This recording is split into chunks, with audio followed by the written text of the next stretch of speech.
company of the future, the leadership of the future, is more that of a leader of a jazz band.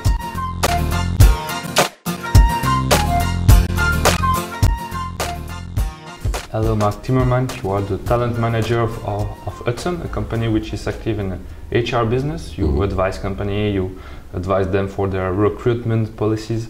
And you say that we are more and more heading towards the company which is more like a jazz band. The metaphor is that at this moment, the current leadership is somebody who doesn't play an instrument. They have a baton, they read the music, and they give instructions, and everybody has their fixed place. There's no possibility, not a lot of possibility to move places or to change instruments. That's the manufacturing companies of today. A lot of banks are run like that. Public sector are run like that.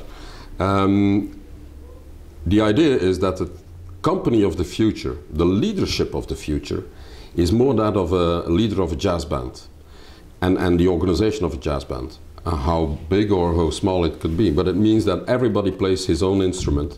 The leader, you don't know whether it's the one playing the piano or the trumpet or the drummer, but the leader also plays an instrument, is accepted also because he or she plays an instrument, but the leader also enables the others to play their own tune without letting them become a solist player, and seeing to it that the music of everybody becomes nice music to listen to. Synchronized, and still there is harmony within that, and that works actually.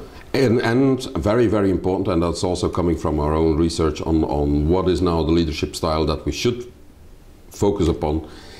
It is participative. The leader plays music together with all the others. He's not standing in front of them. He's in the middle of it, and lets everybody participate to the whole music, and that's very. And we come back there on the high potential field. That means that it's no more a matter of okay, we choose the best graduated from some business schools who are all the same. That anybody from the company can be a high potential on a very topic or be recognized like that.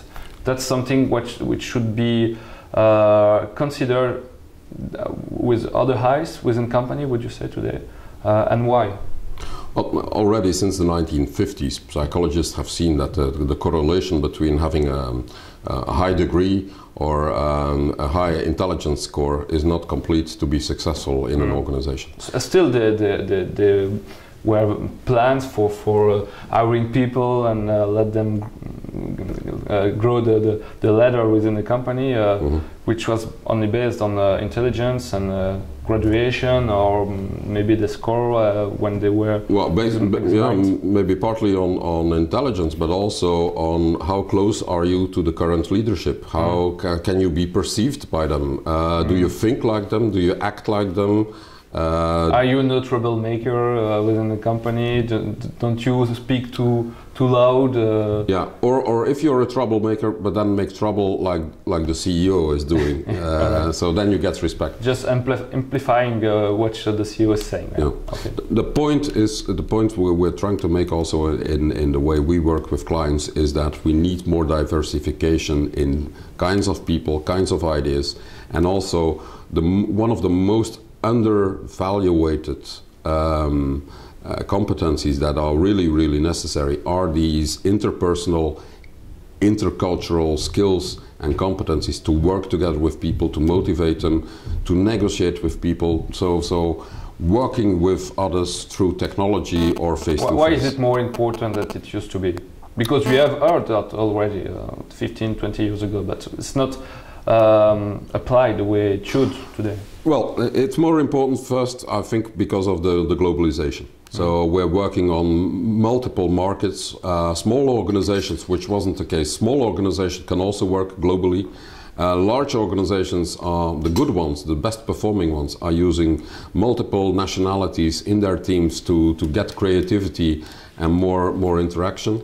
Why is it important? Also because we have less and less people. And also there will be less leaders. So we have to improve the skills of our future leaders. Is it also because we need more creativity than before, because we are in an unpredictable environment, would you say, or not? more creativity and more participation. It's also an impact which has not been chosen by our leaders, but an impact because the context has changed. The context says there will be less people, talent will be more difficult to hire, and also the new talent coming in the organizations are Generation Y people who are used to communicate globally with other people in a much more democratic and participative sense, which fits much better with a jazz band than with a philharmonic orchestra. So in a philharmonic orchestra, the status and the hierarchy already defined that people needed to shut up and look at the conductor. There are not a lot of rules in a jazz band, much less rules, but it requires the leader to have much more social skills to make a good jazz band and to make the people work together.